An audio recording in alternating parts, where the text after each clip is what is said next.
Hi everyone, this is Ross from AdGo Productions, and today I wanted to talk to you about my new film that I'm shooting at the moment called The Pilgramage.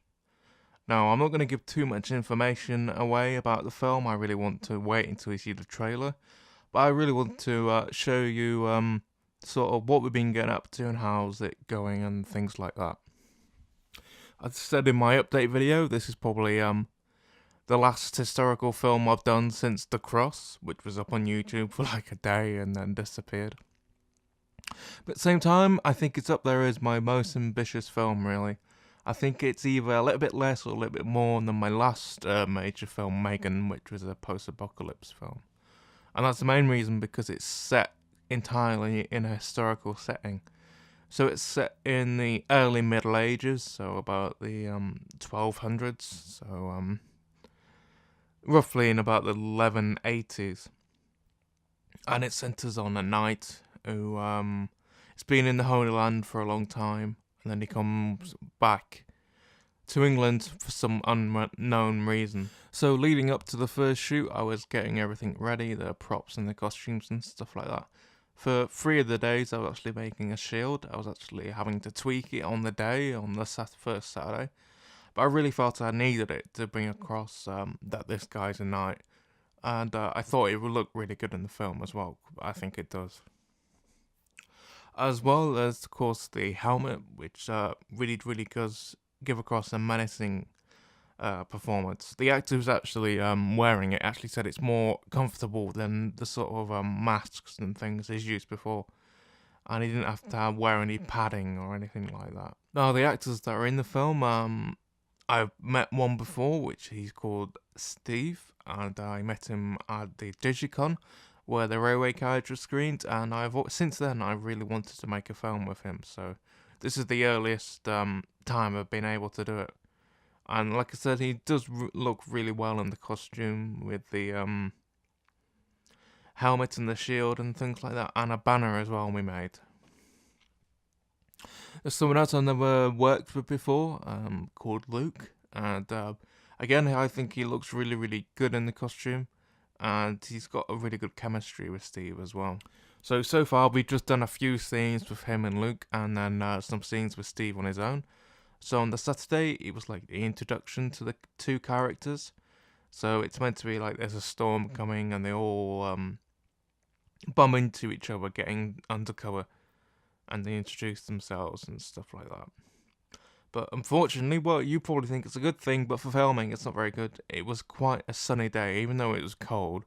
There's quite a lot of sunshine, and so coupled with the fact it was meant to be raining in the film, and with lighting, it took forever to set up because we had really strong rate of light hitting the camera, and we couldn't film the other way. As well, it took a long time to actually get a take right for this shoot, because Luke, he had to catch a apple which Steve threw at him, and pretty much every time he missed or hit him in the head and stuff like that. Another problem with the shoot on that day was, even though it was quite sunny, it was still quite cold, so the actors were starting to shiver by the end of it, especially when they were inside. But everybody was wearing big coats when they weren't being filmed and things like that. I think some of the best shots we filmed that day was when they were doing sword practice, so they were using 2 sticks to hit each other with. And we shot that on GoPro and using the normal DSLR, and I really think it does come across quite well. I'm not sure we can use the GoPro though, because you can see a lot of modern buildings and power lines and stuff like that, but still look quite good. Now on the second day, we were just filming Steve because Luke couldn't make it, and again it took quite a long time to set up. We actually didn't think we could get inside the location, but someone gave us a key, which was fantastic, and we managed to get inside. Again, this location was quite cold, especially inside. It was probably colder because of the building style and type. It's actually colder inside than out, surprisingly.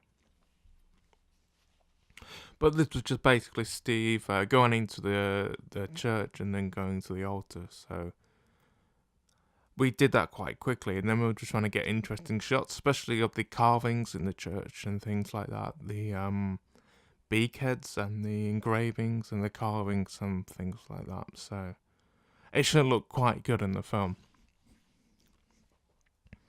Now, there is 2 more shoots that's going to happen with people actually on location. And that's going to bring some new actors to the film as well as Steve and Luke. Just finally, one more thing. I'm currently making a puppet theatre because some of the scenes, instead of having actual actors there, we're going to reenact it through shadow puppets. I thought that could bring across quite an interesting look to the film. So that's what I'm currently doing at the moment. So even though the last shoot with the actors is going to be next Sunday, I've still got to record a few more cutaways of like the night in front of a fire and the shadow puppet elements, which is about I think it's even more than half the film. I think it's slightly more. But like I said at the beginning of this, I will be giving you updates, so showing you how things go in the next shoots, and then maybe showing you how things go in the puppet theatre. But I thought I'd be best just to keep you up to date, because like I said, I wanted to put more content on this channel. So thanks for listening, and I'll see you in the next video.